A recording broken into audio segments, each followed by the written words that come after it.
Сәлеметсіздер ме білім алушылар? Сәлеметсіздер. Бүгінгі сабаққа қош келдіңіздер.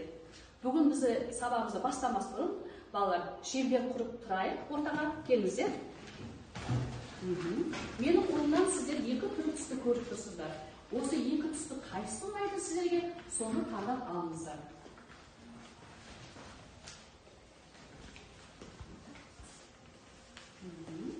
Алыңыздар. Жақсы. Болды, иә? Барлықтарыңыз түсті таңдап алдыңыздар, иә, балалар? Өте тамаша. Міне сіздер енді осы түс арқылы біз топ құрылады бізде. Жасыл түсті таңдаған оқушылар бірінші топқа барып отырады. Сары түсті таңдаған оқушылар екінші топқа барып орналасады. Міне екі топ құрылды бізде бүгін. Ал балалар топ құрылды. Топ арасында топ басшыны сайлау керек. Сайладыңдар ма? Кім болады? Айым болады. Жақсы, ендеше айымға беремін. Айым тапсырма барысында балаларға қанша бал жүйе алады, соны білім зарядына белгілеп отырасың. Ұмытпай, әр тапсырма орындау барысында топтық жұмыс, жеке жұмыс, жұптық жұмыста балаларды қойып отырасың. Екінші топта топ басшылары сайладыңдар ма балалар? Иә, әрине, біздің топ басшы қолдасар. Жақсы, Аружан. Саған тапсырамын бағалау. Білім заряды мына стикер арқылы жабыстырып отырасың. Толымды бағалау. Қай жерде тапсырмада қанша балаларды, соның барын белгілеп отырмын. Жақсы балалар, бүгін бізде сыныптық талқылау. Тақтада көріп отырғанда цитата беріп тұр. Осы цитатада не жазылған, кім туралы жазылған, кім оқып береді екен? Аружан. Өзге оқыған мырзалар жеңіз деп жүргенде, қорлыққа шыдап, құлдыққа көніп, ұйқы басқан қалың қазақтың ұлт намысын жыртып, ұлттық арын жоқтаған патша заманында жалғыз-ақ Ахмет еді. Қазақтың ол уақыттағы кейбір оқығандары без, губерния соттарында күш салып, тілмәш болып, кейбірі арын сатып, ұлықтық іздеп жүргенде, Ахмет қазақтың ұлтына жанып, аямай қызмет қылды. Халықтың арын іздеп, өзінің ойға алған ісі үшін бір басын бәйгеге тікті. Сәкен Сейфуллин. Жақсы балалар. Міне осы цитата балалар. Бізде сыныптық талқылау еді. Келесі сіздерге тапсырманы ашыңыздар. Сіздерге жіберіп қойған боладым. Қандай тапсырма сыныптық талқылау еді, ашыңыздар. Бірінші сұрақ. Қандай сұрақ беріліп отыр? Жақсы, бірінші сұрақты кім оқиды? Оқи ғой. Ұлыстас. Оқы цитатаны. Қандай тапсырма беріліп отыр? Цитата. Кім туралы айтылады? Кім туралы айтылады? Ұлыстас Ахмет Байтұрсынұлының жайында айтылған. Жақсы, екінші цитатада қандай ұсақ беріліп тұр? Аяру? Цитатада қандай ақпарат берілген? Бұл цитатада Ахмет Байтұрсынұлы өз елін ілім-білімге шақырып, өз халқының ар-намысы үшін өз басын қатерге тіккен. Жақсы. Үшінші сұрақ цитата не туралы? Жіберек. Цитатаның құндылығы неде?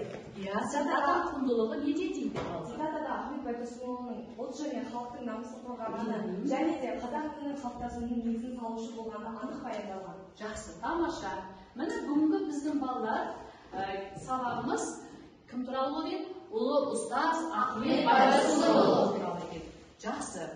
Ал жақсы балалар, екінші слайдты ашыңыздар, Динара оқи қойшы Ахмет Байтұрсынұлының сөзін. Егер де біз қазақ деген ұлт болып тұруды тілесек, қарнымыз ашпас, қамы ойлағандай тіліміздің де сақталу қамын қата ойлау керек. Жақсы. Қандай сұрақ беріп тұр астында? Ақжол оқи ғой. 20 ғасырдың басында қазақ қоғамының негізгі мәселелері.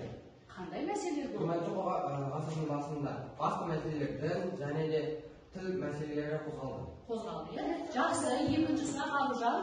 Сол мәселенің қазіргі қоғамдағы өзектілігі бар ма? Әрине бар деп ойлаймын, өйткені біздің болашағымыз да қазіргі күніміз де тікелей біліммен байланысты. Тамаша, жақсы отыра қойыңдар. Балалар, бүгінгі біздің жаңа тақырып, сабақтың тақырыбы бүгінгі Ахмет Байтұрсынов ұлт ұстазы. Яғни оқу мақсаты балалар бізде. Ахмет Байтұрсыновты қазақ тілі білімінің негізін салушы қоғам қайраткері ретінде бағалау. Тарихи концепт маңыздылық. Қандай маңыздылықтар бар екен бүгінгі сабақта зерттейміз.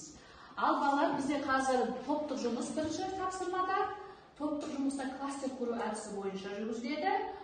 Бұл жерде жалпы 4 балл жинау керек балалар.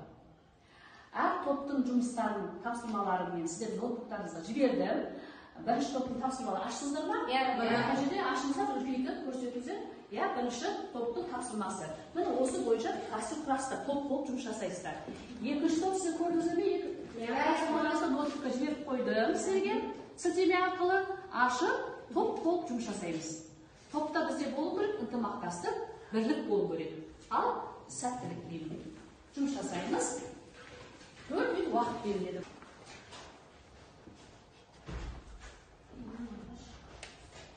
Ал жақсы, уақытымыз аяқталды балалар. Екінші топ бірінші болып бітті. Ендеше кәсібіңізді қойғансыздар. Ахмет Байтұрсынұлы 152 жыл. Ол ұстазы. Ахмет Байтұрсынұлы 1937 жылы біздің репрессияға ұшырап, сол репрессияның құрбаны болып кеткен болатын. Және де біле білсек, араб графикасына негізделген қазақ жазуының реформаторы болған. Алашордада 1918-1919 жылдары қатарында болады. Және ол кісі петицияда газет туралы үлкен мәселелерді қозғаған болатын, және де ол газетте білім туралы айтылған болатын, және де 1918 жылы газет қазақ арасында үлкен мәселе болып бас көтерді. Яғни кең тарады. Жақсы. Арғанымен тоқтап кетсек, қоғамдық саяси өміріндегі белсенділігі алаш партиясын құруға атсалысқан болатын. Қарқалы петициясындағы авторлардың бірі болған. Қазақ офицерінің комиссары болып сайланған. Өзіне ой қорытынды. Ахмет Байтұрсынұлы тек қана сауатсыздық жолымен айналысқан жоқ. Сонымен қатар қоғамдық саяси қызметінде айналысты. Оның ішінде қазақтың мүддесін қорғап, уақытша үкіметтің озбырлығын тоқтатуды көздеген болатын. Керемет. Өз ойын қорытты, керемет жасапсың. Ахмет Байтұрсынұлы қазақ әдебиетін зерттеуге көп үлесін қосқан болатын. 1909 жылы тұңғыш рет 40 мысал кітабы жарық көрді. Ол жерде Крылов әңгіме және Абай өлеңдерін негізге ала отырып, беткіншектен шығу және зорлық-зомбылықты сынайтын бірқатар туындылар енген. Қорытындылай келе біз Ахмет Байтұрсынұлының ол ұстазы деген шешімге келдік. Және де Ахмет Байтұрсынұлы басқа алаш партиясының мұрагерлері сияқты да ол халық мүддесін қорғаған болатын, және де халық ағарту комиссары болып сайланған. Жақсы. Тамаша. Қорытынды, яғни ойларыңызды жүйелеген екенсіздер, яғни жақсы баға бердіңіздер, отыра қойсыздар. Ал топ басшысы өз топтарыңызды бағалаңыздар. Осы кәсіп барысында өз үлесін қосты. Бізге берілген тапсырма Ахмет Байтұрсынұлы қазақ жазу мен тіл саласында сіңірген еңбегіне баға беру, яғни кластер бұл. Жақсы, тамаша, баға беріңіздер. Бастаңыздар. Ахмет Байтұрсынұлы 1872 жылы дүниеге келіп, 1937 жылы дүниеден озады. Торғай облысындағы Торғай өзінің Сарқыбек ауылында дүниеге келген. 1918 жылдар аралығында алаш партиясының жетекшісі болған. Тамаша. 1905 жылы президент Ахмет Байтұрсынұлы петиция жазады. Петициядағы өзекті мәселелер зайырлы білім беру және діни еркіндік газет шығару туралы болады. Жақсы. Ахмет Байтұрсынұлы 1915-1918 жылдар аралығында қазақ газетін жазады. Ең алғаш қазақ газеті. Жақсы. Ахмет Байтұрсынұлы 1896-1901 жылдары оқытушылық қызмет атқарады. Жақсы. Қорытындылай келе, біз Ахмет Байтұрсынұлы ол ұстаз екенін білеміз. Осындай ол тұлғаларды құрметтеп, олардың атын өшпейтіндей із қалдырмыз керек. Тамаша. Бірінші топта жақсы орындарын келді. Топ басшылары білім жарының өз тобыңыздағы оқушыларды бағалаңыздар. Жинаған топта жұмыс бойынша бағаланған балдарды қойып шығыңдар. Топ басшысы дұрыс, жақсы. Ал келесі тапсырма бізде жұптық тапсырма балалар. Жұптық тапсырмада топ ішінде жұп болып біргеміз. Тақтаға қараңыздар. Бізде жұптық тапсырмада Ахмет Байтұрсынұлы ұлт ұстазы екенін бітіміз әдісі арқылы дәлелдейміз.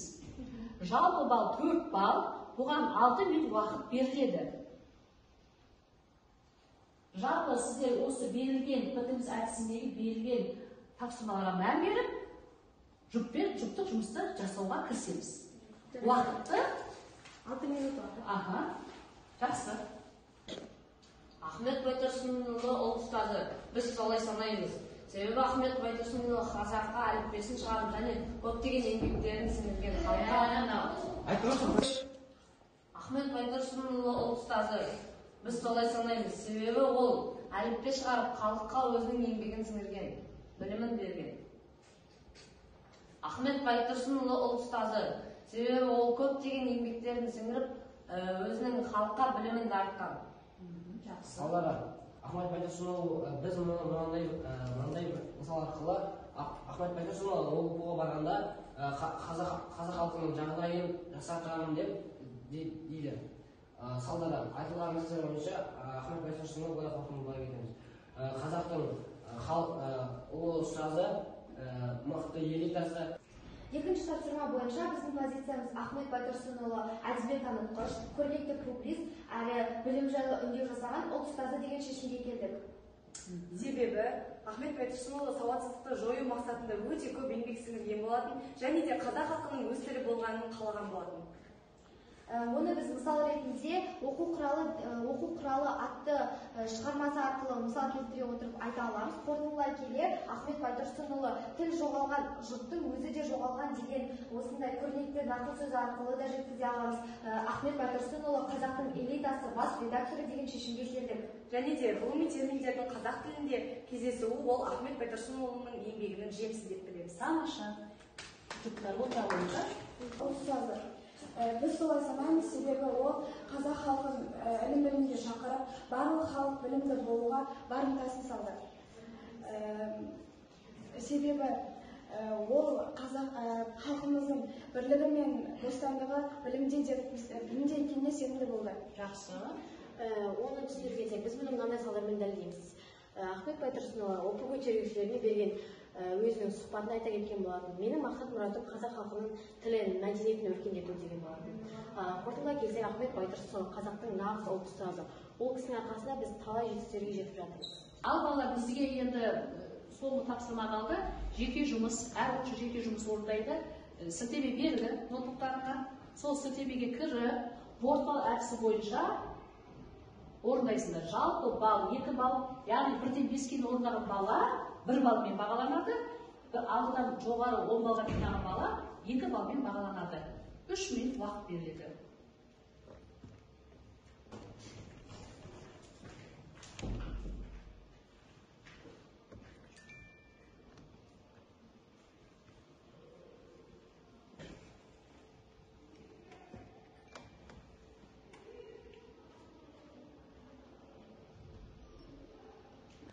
Ал енді балалар, жеке жұмыс аяқталды.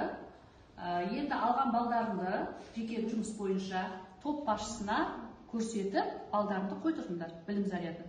Сонымен бүгін сабағымыз кім қанша бал жинады, қазір топ басшысы келіп, маған күндер кезекке балдарыңды жариялап айтады.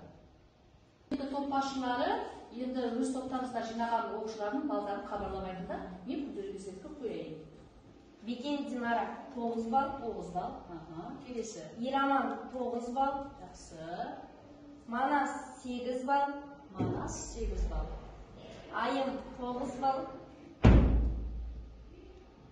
Жарас 9 балл. 9 балл. Жақсы жинатты. Ақжол 9 балл.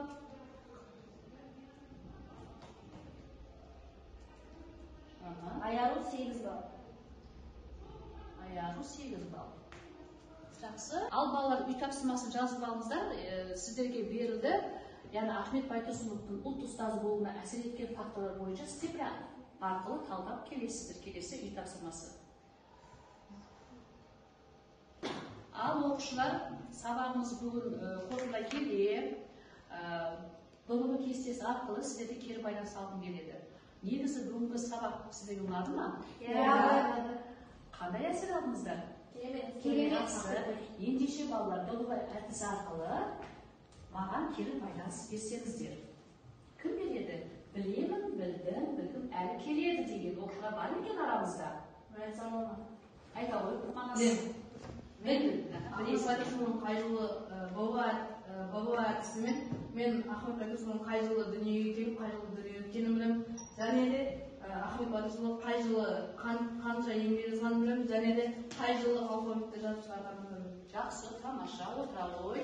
Ал тағы да сабақта Ахмет Байтұрсынұлының мектебімен және де сол Ахмет Байтұрсынұлының тағдыры туралы білдім.